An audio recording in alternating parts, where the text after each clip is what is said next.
Saludos cordiales, mi nombre es Licea Estefanía Guerrero Galeas, estudiante de la Universidad Técnica Particular de Loja, de la modalidad abierta y a distancia, del área sociohumanística, de la carrera de psicología.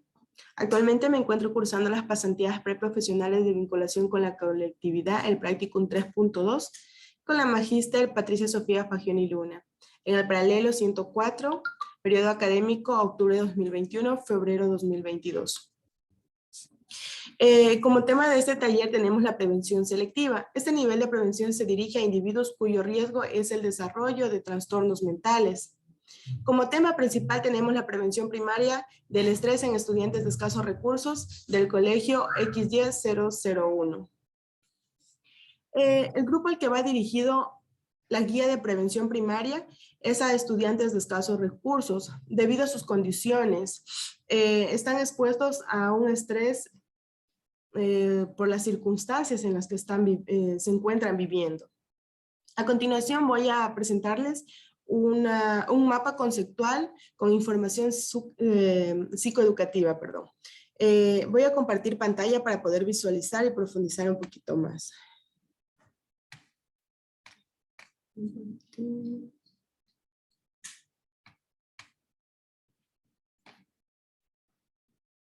Ok, aquí tenemos. El estrés en estudiantes de escasos recursos. Como definición tenemos, se define como un sentimiento de tensión emocional o física, como una respuesta del cuerpo a una presión mental o física cuando supera exigencias habituales. En el 2018 lo dijo Garzón. El estrés, cuando ya no es normal, cuando ya no está en los niveles de control, es malo porque ya es excesivo. Pero siempre y cuando lo sepamos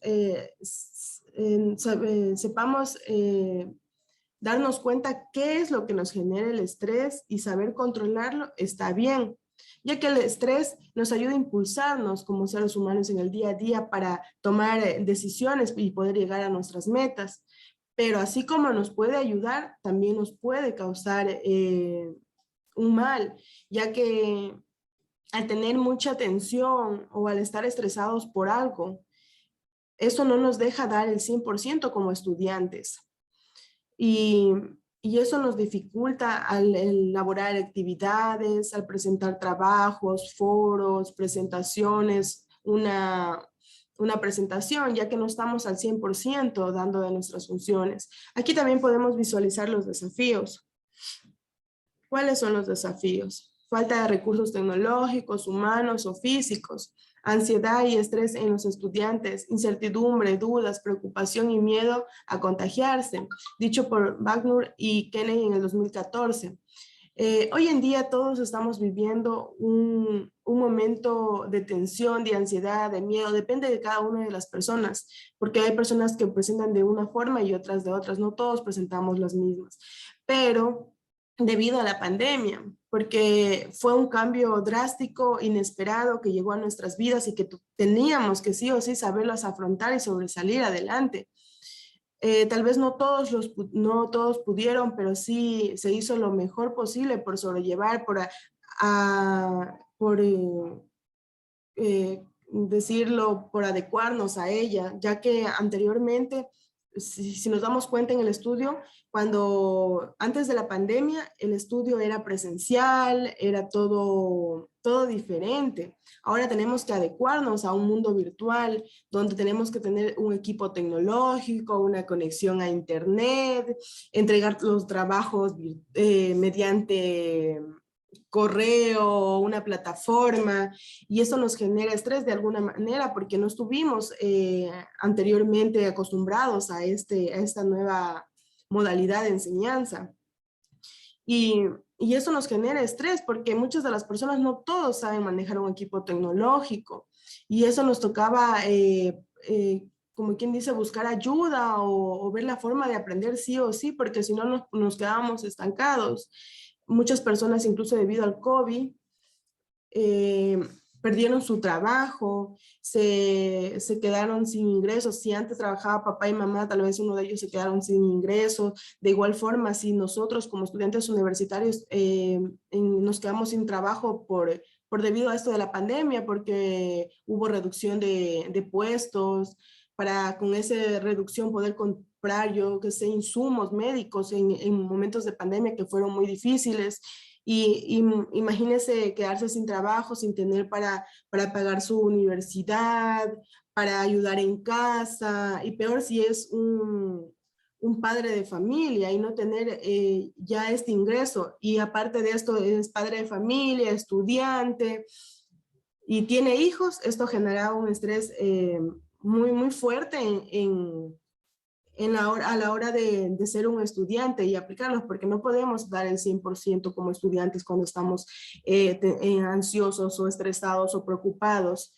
Entonces, todas estas circunstancias sí nos afectan en nuestros estudios. Aquí también podemos evidenciar una imagen donde hablamos sobre las emociones provocadas por el coronavirus. Aquí nos dice la preocupación excesiva, sentimientos de tristeza, ansiedad, incertidumbre, compras excesivas por pánico. Esto fue algo que se vio muy al inicio de la pandemia, que todo el mundo se empezó a desesperar, no podíamos controlar, que queríamos comprar todo excesivamente y tener por si acaso, porque decían que nos íbamos a quedar agotados y que no iba, que ya no iba a haber estos materiales o insumos incluso de limpieza. Entonces compramos excesivamente y esto provocó un pánico en la sociedad, en nosotros mismos, quedarse sin trabajo.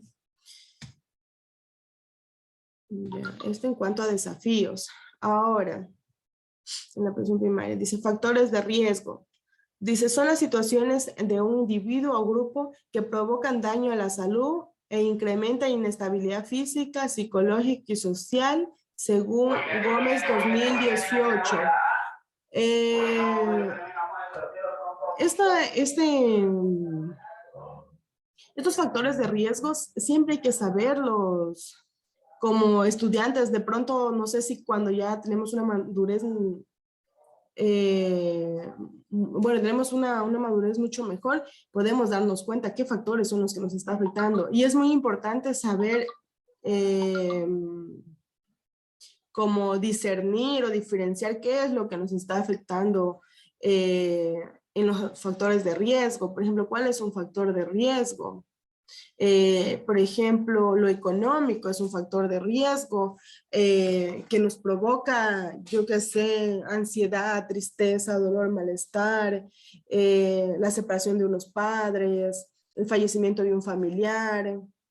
Entonces, todos los factores de riesgos están presentes y hay que saberlos manejar, tener la madurez necesaria para saberlos controlar y hacer lo mejor posible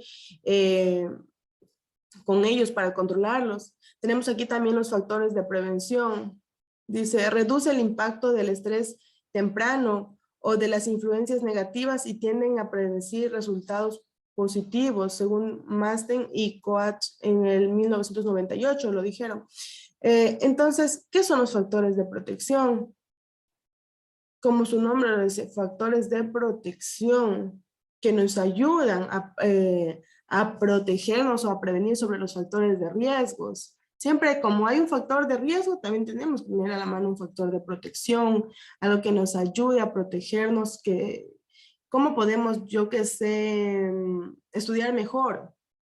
Siempre hay que saber ser organizados, tener un cronograma, una planificación, ser buenos con uno mismo y saber sobrellevar estas situaciones. Porque, por ejemplo, si no sabemos, si no somos organizados, si no tenemos un cronograma de actividades, y siempre y cuando en esas actividades saber qué es lo urgente y lo emergente, saber qué es lo que necesita más prioridad lo uno de lo otro, para poder llevar así porque si queremos hacerlo todo en una sola hora, en un solo día, lo que por ejemplo venimos estudiando hace un mes y hacerlo en una hora, vamos a colapsar. Entonces esto nos va a traer dificultades para nuestro aprendizaje, nos vamos a estresar porque imagínense lo que un maestro nos viene explicando, yo que sé, todo un mes, nosotros lo queremos aprender en un día, en una hora y mañana dar la evaluación y rendirlo. no está mal, porque nosotros no hacemos un cronograma con nuestras actividades, cuáles son las actividades que más nos urge realizar, cuáles pueden esperar. Incluso dentro de esos factores o dentro de ese cronograma, tenemos que tener un espacio libre, un espacio para nosotros. Perdón. Tenemos que hacer ejercicio, eso nos ayuda a cómo salir de ese estrés que estamos, haciendo técnicas de relajación, de respiración, haciendo lo que más nos gusta hacer, nuestros pasatiempos libres. Todo esto tiene que ir en una planificación, en un cronograma, donde tengamos cada uno de sus puntos, planificar y organizarnos, aprender a decirlas cuándo no y cuándo sí, porque a veces no podemos decir siempre sí, sí, sí, porque nos estamos comprometiendo y nos vamos a estresar porque no vamos a poder cumplir todo. Entonces también hay que saber decir no y cuándo hay que saber decir no. También hay que saber tomar un descanso, las horas necesarias, descansar lo suficiente, no trasmalanocharnos, porque eso también al día siguiente nos va a tener mal, nos va a tener estresados, molestos. Hay que saber descansar, tener un descanso bueno, tener una buena alimentación, dedicarnos tiempo, incluso hay que saber actividades, por ejemplo, cuando estamos estudiando, ingresar ahí mismo en el cronograma. Hay eh, actividades de relajación y también hay actividades, por ejemplo, de pausa activa, que es muy diferente. Por ejemplo, la pausa activa, que uno va, se relaja, estira unos 10 minutitos, descansa, no sé, se come una frutita y retorna a la actividad. Pero hay la que, por ejemplo, tenemos que tener en cuenta que pongamos tal día, yo lo voy a tomar para irme a hacer algún deporte, para hacer una pintura, para escuchar la música que más me gusta. Esas son otras clases de tiempos que nos que tenemos también que planificar y poner en nuestro cronograma, porque no todo es estudio y si no vamos a colapsar. Entonces, esto es lo que siempre tenemos que tener en cuenta para no llegar a un punto eh, de detonación, por así decirlo, donde nos vamos a estresar tan fuerte y siempre ser organizados, planificar. eh, Como yo lo dije anteriormente, es bueno buscar ayuda cuando ya no en verdad sobresale de nuestras manos. Y siempre hay una solución para cada problema. Aquí también tengo un video que le dejé para el final, que quiero compartir con ustedes, que es muy bueno y muy interesante en sí. Son las estrategias para sobrellevar el estrés académico. Nosotros como estudiantes, es bueno conocer de todo esto y lo que nos genera para no caer en decadencia, no caer en un punto de no encontrar la salida. Voy a compartir este video y a continuación profundizamos sobre lo que estamos viendo.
Ok.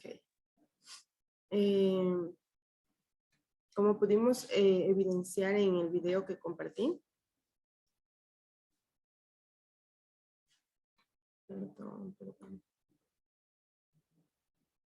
Deja de compartir la pantalla. Como último punto, en el mapa conceptual teníamos el video que acabamos de visualizar, donde nos da un poco de estrategias de cómo afrontar el estrés, cómo llevarlo, cómo nos podemos ayudar. Espero que haya sido de su agrado, que les haya interesado. También tenemos que tener en cuenta que la mente no estudia la crisis económica, solo responde con estímulos positivos a reacción con angustias o malos pensamientos o pensamientos negativos, por así decirlos. Entonces hay que ser muy inteligentes y saber darnos cuenta qué es lo que nos está generando este estrés para ponerle un alto y así poder buscar la salida o poder plantearnos nosotros mismos y decir, no, a ver, ¿qué nos está generando estrés? ¿Qué nos está preocupando? Y un alto de que no podemos permitirnos hacernos más daño ni que esto siga adelante, porque solo está en nosotros podernos ayudar y querernos, porque es nuestro cuerpo el que está sufriendo, es nuestra mente, es nuestro cuerpo tanto interno, externo ante la situación que estemos pasando y incentivarlos a que sigan, a que estudiar está bien, tener estrés está bien, pero todo de forma normal, todo en un buen término. Y como les había dicho anteriormente también que nosotros vamos a hacer una pequeña evaluación de lo que se ha dado. Quería darles a conocer que les voy a enviar el link por el grupo de WhatsApp que tenemos ya creado para que ustedes puedan responder y enviarme de igual forma y poder consolidar la información con las respuestas de cada uno de ustedes y estar pendientes al grupo. Esto es en todo cuanto quería compartir con ustedes debido al taller de prevención selectiva. Espero que les haya gustado, que haya sido de su agrado. No me queda más nada que decir que muchísimas gracias. Un buen día.